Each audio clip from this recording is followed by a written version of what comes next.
আসলে আমি আমার নিজের নামেই পরিচিত হতে চাই। তো আমি মনে করি যে শিক্ষার্থীদের ভোট দেওয়া উচিত তার রাজনৈতিক যোগ্যতা বিবেচনায় এবং আমার যে ঢাকা বিশ্ববিদ্যালয় ক্যাম্পাসে আমার যে রাজনৈতিক পথ চলা, সেই পথ চলা যদি পর্যবেক্ষণ করেন শিক্ষার্থীরা, তাহলে আমি মনে করি তাদের ভোট পাওয়ার মতো সব ধরনের যোগ্যতাই আমার আছে। আমার বাহ্যিক সৌন্দর্য যদি কোনো এক্সট্রা বেনিফিট দেয় বা আলোচনায় নিয়ে আসে, তাহলে সেটা অবশ্যই আনন্দের বিষয়, আমি উপভোগ করি। কিন্তু আমি মনে করি না যে আমার বাহ্যিক সৌন্দর্যের কারণে আমার ভোট পাওয়া উচিত। শিক্ষার্থীদের সাথে কাছে আমি পৌঁছাতে পেরেছি এবং তারাও আমাকে চিনতে পেরেছেন।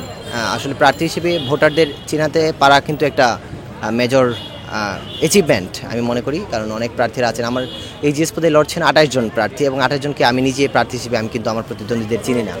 এটা তাদের ব্যর্থতা যে তারা নিজেদেরকে আমাকেই চেনাতে পারেনি, সাধারণ শিক্ষার্থীদের কাছেও তারা হয়তো যেতে পারেননি। সেখান থেকে আমার একটা যে অ্যাচিভমেন্ট, যে শিক্ষার্থীরা আমাকে চিনছেন এবং আমাকে খোঁজার চেষ্টা করছেন, আমার কাছে আসছেন, এটা আমি অবশ্যই উপভোগ করি। শেষ সময়ের প্রস্তুতি কেমন দেখছেন ভাইয়া? আমাদের পুরো প্রস্তুতি সবসময় ভালো ছিল। একদম প্যানেল ঘোষণার পর থেকেই তো ঢাকা বিশ্ববিদ্যালয় ক্যাম্পাসে আমরা সবচাইতে ভালো অবস্থানে ছিলাম আমরা মনে করি, এবং এখন পর্যন্ত আমাদের সেই অবস্থান আমরা ধরে রেখেছি।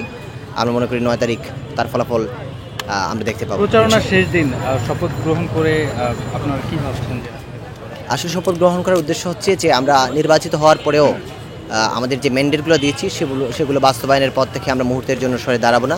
সেই জন্য আমরা শিক্ষার্থীদের কাছে এবং নিজের কাছে এই শপথ অনুষ্ঠান করেছি। আমরা শিক্ষার্থীদের আশ্বস্ত করতে চাই, যদি আমরা নির্বাচিত হই তাহলে সচরাচর যে ধরনের প্রতিনিধিরা নিজেদের জায়গা থেকে সরে যান, তাদের প্রতিশ্রুতি ভুলে যান, আমরা সেই কাজ করব না। আসলে আমি আমার নিজের নামেই পরিচিত হতে চাই এবং আমি সবাইকেই সবসময় আমার নামটাই বলি যে আমার নাম হচ্ছে মায়েদ।